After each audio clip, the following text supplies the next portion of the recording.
Curtis Bowers, it's great having you on Crossroads. Thank you so much for having me. I appreciate it. Yeah, great. So you did these two documentaries, these agenda films, and you talk about these different subversive movements that had taken root in the United States. You do a great job of explaining them, and you explain the ideology underlying them. And, like I mentioned off camera, you're quite the canary in the coal mine. You warned us, you warned the world about exactly what we're seeing take place now on the surface in the United States. And a lot of people never saw it coming. You saw it coming. Tell us about the process of your coming to realize these things, of coming to see what was taking place in this country that motivated you to make those movies. Well, I think most people realize America has changed a lot over their lifetime.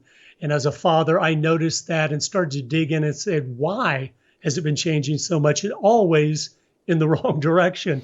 And as I dug in and studied, the evidence is overwhelming that the changes that have taken place are purposeful. It's not an accident that America is declining. It's purposeful. One of the key things, which I'm sure you've talked about before on the air, was the list of 45 current communist goals that were read into the congressional record in 1963. But as I read through that list, I could not believe how specific their agenda had been to grind us down from within. It wasn't some vague thing. I mean, goal 17, this is why we're seeing the problems we're seeing today. Get control of the schools and use them as transmission belts for socialism, soften the curriculum. Well, 50 years ago, they said, we've got to get the children because we know if we have the children, we have everything. And we're going to teach them socialist ideas. All of us are waking up to go, why do 70% of our young people want socialism when it doesn't work? It's proven over and over again it cannot work. Well, that's why they had an agenda to do that. And on it goes through how they were going to infiltrate the churches and media and subvert the culture from within. So I saw those lists. When your enemy gives you a list of, hey, this is what we're going to do, and then you see they've done it, that got my attention as a father, especially because I thought, wait a minute, my children, if we keep going down the road we're headed, we're going to get there. And I've got to do something. And that's what motivated me to make a movie, because I said, I have to have done something. So when they say, Dad, why didn't you do something? I said, I did, I tried. But it's so obvious if you go back and read their books, their articles, their speeches. They have been checking off their agenda now for about 100 years. Now, I know that part of your research on this, you actually went to some of these meetings, met with some individuals who were actually talking about launching these programs, exactly what they were doing, told you themselves.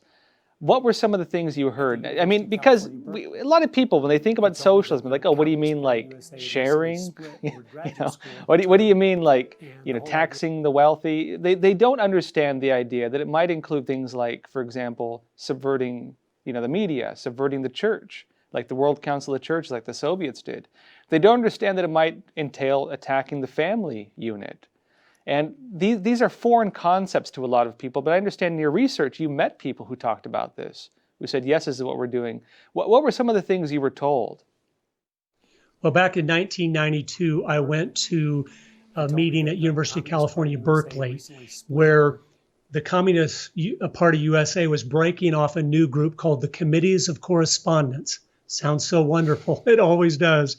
And they were starting this new group to more go after the culture, after just behind the scenes things of influence. And at that meeting, and by the way, the opening day of the conference, I came into this room. I was dressed like a college radical because I thought that's what it was going to be like, because it was at Berkeley, but it wasn't. It was all 50, 60, and 70-year-olds with briefcases, about 1,400 of them. And I sat next to this black lady. We were having a nice conversation. And right as it started going, all of a sudden they said, before we move forward, we want to honor someone that's done so much for our cause. Miss Angela Davis of the Black Panthers. And it was the lady I'd been talking to. I've got a picture of me and her together. And so, but they said, we're going to rock the morality. We're going to take the family down. And we are going to try to destroy the free enterprise system. That was the three main things they talked about. And back then, this is 92, so it's almost been 30 years ago. They said, we feel the only thing that will be capable of taking down the free enterprise system is the environmental movement. We feel if we get behind that, it will create enough regulation and red tape to just make it hard to do business in America. And look where we've come. And then finally, for the family, they say we need to continue getting the children away into government programs at the youngest age possible, and then keep pushing the feminist movement to make women discontent with marriage and motherhood, because they knew they had to break down the family so that they can get the children. It's always about the children, because they know the hand that rocks the cradle rules the world. They wanted that woman's job because they knew it's the most powerful job in the world. And so they convinced her, oh, go do something else. We'll take care of the kids for you. And that's why we see the change we have seen, because they have raised the children. You know, you get into some interesting points here, which is the ideas of using existing systems within a society and altering the trajectory of these things to serve a political goal. This is classic Hegelian dialectic, what you're seeing here, seizing a process in motion, right? The Hegelian dialectic of altering the nature of a process in motion, using it to achieve a different goal. Marx, of course, took the Hegelian dialectic and altered it into dialectical materialism, which is identify, contradict, and eliminate the middle. And that is the basic formula for manufacturing a communist movement. You look at whatever cultural foundation exists in a society. What do you want to destroy?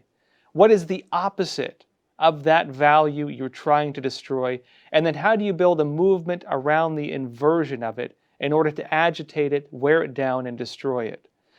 I think in your documentary you did a great job at explaining that, grinding down America, as you say directly in the title, grinding America down. This grinding down through that dialectical process. Actually, I know in your documentary you did a great job of explaining the long march theory using the dialectical process. Can you explain to us how that typically works? Right. Well, Antonio Gramsci is the genius that came up with that. He had realized if you want worldwide communism, a revolution's not going to work in just every country. It's not going to work specifically in the countries that believe in God, because we believe thou shalt not kill. And so they know people aren't going to rise up and kill each other off. He went to the Soviet Union and talked to Lenin about that and said, hey, if you want world communism, you're going to have to use a different strategy in countries that believe in God. And Lenin said, no way, we're going to have a world revolution, and kicked him out of Russia. And he went back to Italy. He was thrown in prison by Mussolini, and there he spent the rest of his life.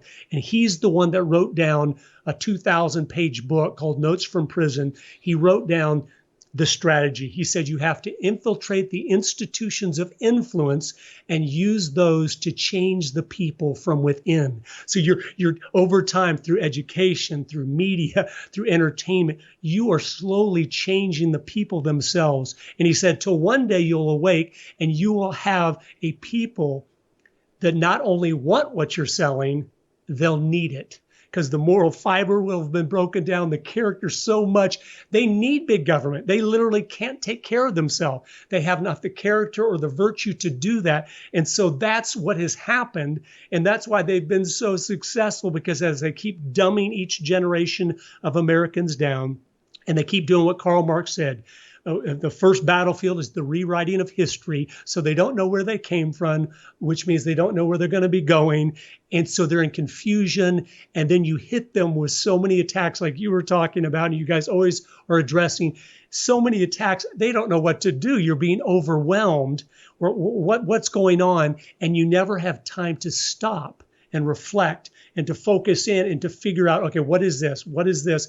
And that's what has happened. But Antonio Gramsci was the brains behind that philosophy, and it has been the marching orders of the left ever since. Yeah, and of course, we see many groups doing this now. This is one of the big pieces of it too. It's not one unified group carrying out these operations. It's not one single conspiracy, I guess we could call it. It's many groups doing it. We can look at the Fabian Society, the idea of their logo, the wolf in sheep's clothing.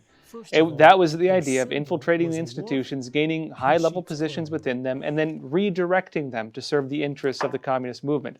Again, Hegelian dialectic, right? Thesis, antithesis, synthesis. That's the basis of it, right? We can look, for example, at the Chinese Communist Party, one of the main communist systems in the world today. And I talk about it often on the show, of the system of what they would call the United Front Work Department, infiltrating, subverting the guiding systems of a society, the elite of a society, political systems, business leaders, entertainment industry, journalists, academics. You seize control of those, you control the direction of a society. They have an entire government branch dedicated to this.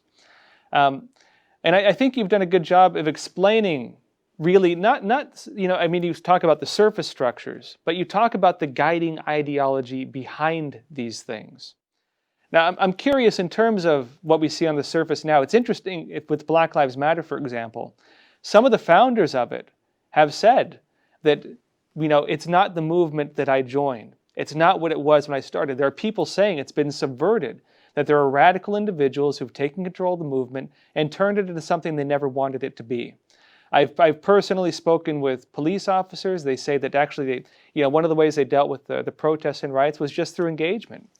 They said, apparently, what I was told is that the people who were causing the violence, who were doing a lot of the crimes, the serious stuff, were coming in from outside the counties a lot of times. And so when they saw those people coming in, they would alert the local legitimate leaders of these movements, like them or don't like them, of course that's your choice. They would alert them, and oftentimes they would not hold the protest because they didn't want to be affiliated with these radical elements trying to subvert their movement.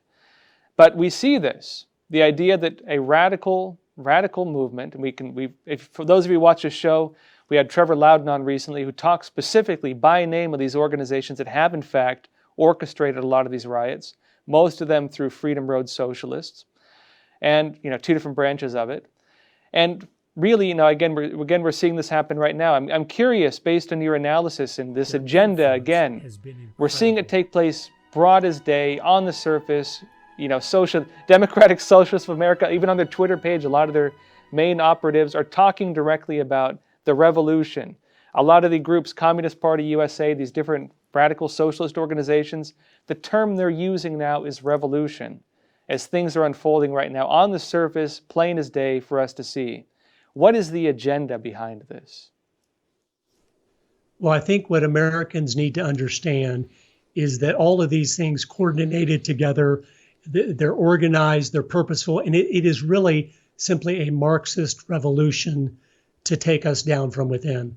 It's not anything else. It's not any well-meaning things going on. It is that these movements have been captured and focused and organized to do that. And that's an important thing for Americans to understand, so they're not disillusioned or buy into the lie that, these things are really well-meaning. They only have one goal in mind, and that is to take America down.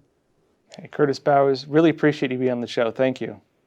Thank you so much. Appreciate it. Now, folks, again, we're broadcasting 5 days a week, Monday through Friday. And also on Sundays, we do a live Q&A, 10:30 p.m. Eastern Time. If you want to support us also, please consider joining us on Patreon. You can find the link to that in the description below. If you haven't already also, please don't forget to like and subscribe. It really helps this channel.